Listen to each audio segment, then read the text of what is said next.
અયોધ્યામાં ભગવાન શ્રી રામની પ્રાણ પ્રતિષ્ઠાનું આયોજન કરાયું હતું. તેની ઉજવણી સમગ્ર દેશમાં વિવિધ રીતે કરવામાં આવી હતી, જેમાં લોકો પોતાના રીતે આ પર્વની ઉજવણી કરતા હતા.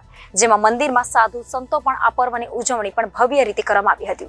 ત્યારે ધાગંદ્રા સંસ્કારધામ ગુરુકુળમાં આ પર્વની ઉજવણી ખાસ રીતે મનાવવામાં આવી હતી. ગઈકાલે વહેલી સવારથી જ વિવિધ કાર્યક્રમો યોજાયા હતા, જેમાં સાધુ સંતો અને ગુરુકુળ વિદ્યાર્થીઓના દ્વારા રામધૂન કરાઈ હતી. ત્યારબાદ મંદિરના પરિસરમાં એક શોભાયાત્રા કાઢવામાં આવી હતી. ત્યારબાદ મહાપ્રસાદનું પણ આયોજન કરાયું હતું. ભગવાન શ્રી રામને ફૂલનો શણગાર કરવામાં આવ્યો હતો. ત્યારબાદ સંતો દ્વારા ભગવાન શ્રી રામના જીવન પર પોતાનું માર્ગદર્શન વિદ્યાર્થીઓને આપવામાં આવ્યું હતું અને મોડી રાત્રે મંદિરમાં 4000 જેટલા દીવડાઓથી દીપોત્સવ મનાવવામાં આવ્યો હતો. ત્યારબાદ મહાઆરતી કરાઈ હતી અને ભવ્ય આતિશબાજી કરીને આ પર્વની ઉજવણી કરાઈ હતી, જેમાં ગુરુકુળના વિદ્યાર્થીઓ, સાધુ સંતો, હરિભક્તો સહિત મોટી સંખ્યામાં લોકો જોડાયા હતા. ગુરુકુળના વિદ્યાર્થીઓ દ્વારા જય શ્રી રામના નારા સાથે રાસ રમ્યા હતા. આ કાર્યક્રમમાં વિદેશથી આવેલા હરિભક્ત ખાસ ઉપસ્થિત રહીને આ કાર્યક્રમ માણ્યો હતો. જય શ્રી રામ, જય શ્રી સ્વામિનારાયણ. આજે સંસ્કારધામ ગુરુકુળની અંદર સવારથી લઈ અને સાંજ સુધી વિવિધ દિવ્ય અને ભવ્ય કાર્યક્રમોનું આયોજન થયું હતું. ભગવાન રામલાલાની પ્રાણ પ્રતિષ્ઠા થઈ એ નિમિત્તે આજે સારો એ સંસ્કારધામ પરિવાર આનંદ અને ઉલ્લાસ સાથે આજનો આ દિવસ પૂર્ણ કરે છે. સવારથી 2 કલાક સુધી રામધૂન થઈ.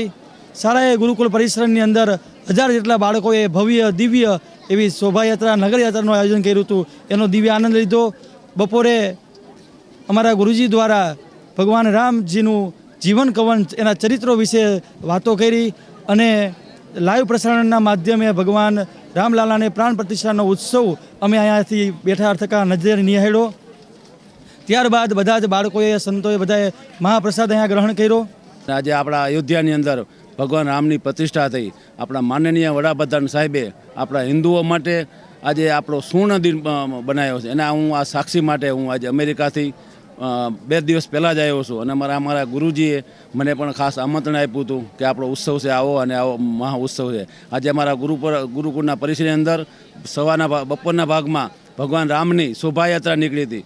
હજારો માણસો આનંદ, બાળકોએ સંગીતની સાથે પેરાવી કરી અને અત્યારે રાતના સમયે અમારા ગુરુકુળ પરિસરની અંદર અમારું જે પ્રાર્થના મંદિર છે તેના પગથિયા પાસે 4000 દીવડાઓ પ્રગટાવી અને બાળકોએ ખૂબ આનંદ મંગલ કર્યો. અને આજનો સુવર્ણ દિન અમારા આ પરિસરમાં અમારા સનહાટ ગ્રુપના મોરબીના ગોવિંદભાઈ વરમોરા, જે ભામાસા કહેવાય, એ પણ હાજરી આપી. એ પણ ખુશખુશાલ થઈ ગયા. ઘણા બધા અમારા વિદેશના હરિભક્તો આવ્યા છે, એ પણ બહુ ખુશ થઈ ગયા. આજે આપણા ભગવાન રામ, જે આપણા હિન્દુની આસ્થા કહેવાય, એવા ભગવાન રામ પણ આજે અયોધ્યામાં બિરાજમાન થયા.